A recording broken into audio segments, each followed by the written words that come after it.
today we're going to talk about scatterplots.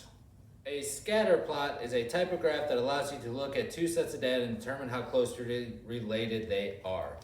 So here we have age and height. This is our dependent variable. This is our independent variable, if it matters. There you go.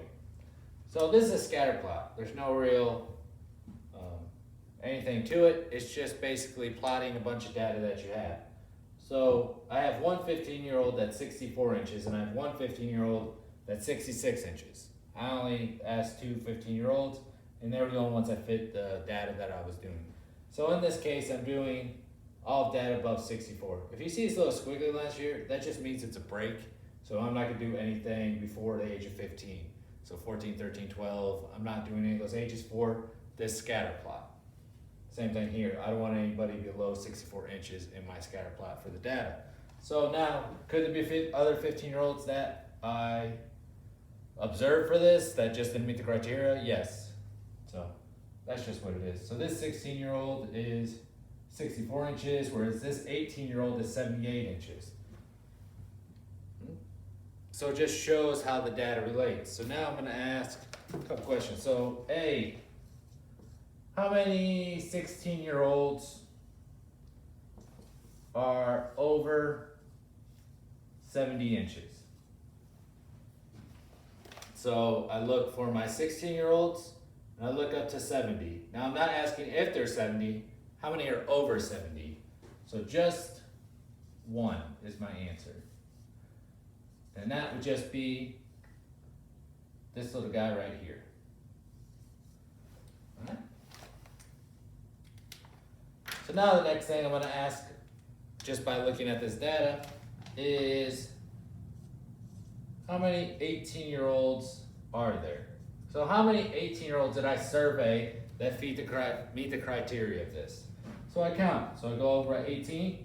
1, 2, 3, 4, 5. 5. There you go. It's just about reading it correctly. All right, and my last question I want to know is how many 17-year-olds are less than 74 inches? So 17-year-olds under 74 inches. So I go over to my 17-year-olds, and then I go up to 74 inches, which is right here. So how many do I have under that? I only have one. And that's that guy right there. So scatter plots are just a way to look at two sets of data and compare them when it's graphed. This has a correlation, but we're going to talk about that in a second. All right, so correlation. All scatter plots have some sort of correlation to them. So this one, and it goes by basically how linear equations or functions look. So this is our positive line in a linear, this is our negative line in a linear. So which criteria does this meet? Positive or negative? Well, it's positive. What criteria does this one meet if you just drew a line through it? Negative. All right, and this one over here, can I draw either of these lines in there to make it look like it fits the data? No, so this is called a no correlation. So basically you're just looking to see which one of the lines fits your data. And that leads us into line of best fit. All right, so line of best fit is basically just drawing a line through your scatter plot to see how it matches up with the points. Usually you want as many points on top as you do on bottom. So for an example, I'll show you this one right here. Or hold on one second. So I have my ruler here. So a line of best fit is a line that fits best for that group of data. So if I look at this one right here, number 2, and I'm saying this is going to be my line, all right? Would that be a good line of best fit to go through all that data? Of course it wouldn't, because you have every point that's on top of the line. What if this was my line? No, because all the data's on the bottom. So I want to make a line where basically, so now I have 4 on the bottom and I have about 4 on top. So that would be my line of best fit there.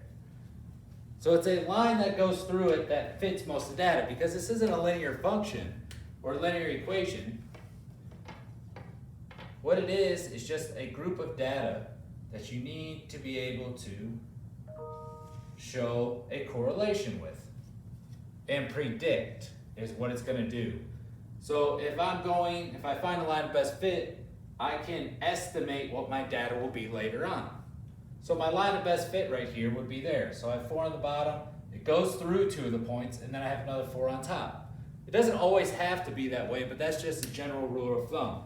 Don't get caught up on saying, I need 3 on the top, 3 on the bottom. No, if it fits better to have 2 on top and 4 on the bottom, it's fine, just as long as it fits pretty nicely. Rule of thumb, same amount of points, and you want to try to go through a couple.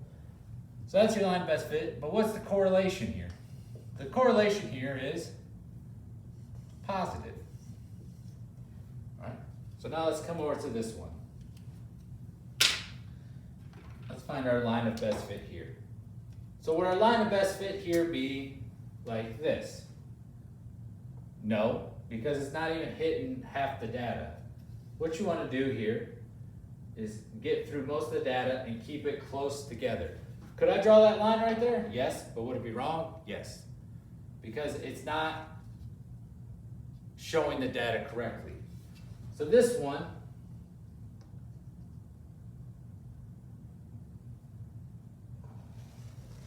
there you go. I have 3 on top and 3 on the bottom, and it goes through a bunch of the points. This is actually a negative correlation. This is mostly just using your common sense here. All right, you want to draw a line through the data that shows basically what the data will look like with a line. It's not that difficult, but it does take common sense, which can be a hindrance sometimes.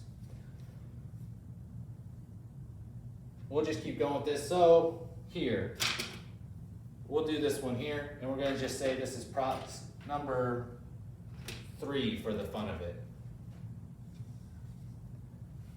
Or number 4. So predicting. So here I have 1, 2, 3, 4. I'll do 5, 6, 7. And I'll move this up over here. And I told you can predict with data. So if I called this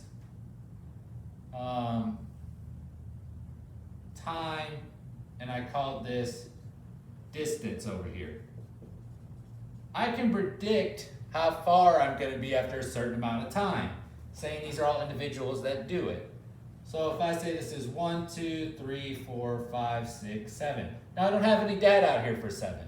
But if I say after 7 hours, how far do I think I'll be? Or I can predict how far I'll be. So let's see. That's 1, 2, 3, 4, 5, 6, 7, 8. We'll call that kilometers. All right, so at 7 hours, all I do is follow it up here. So I can predict that at 7 hours, I'll be at 8 kilometers.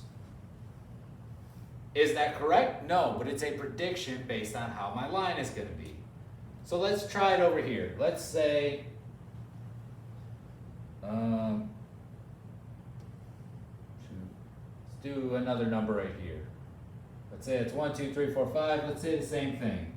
Time over distance. So let's say at 5 hours, how close am I going to be to getting back home? So this is home right here. So I move up to right there, and I can guesstimate that I'll be about 1 kilometer away. And that's all it is. That's how you predict. You draw your line of best fit, and then when it asks you, you just look at where it is, move up to there, and you got your Y value. All right, this has been Scatterplots. Hope it helped. Good luck.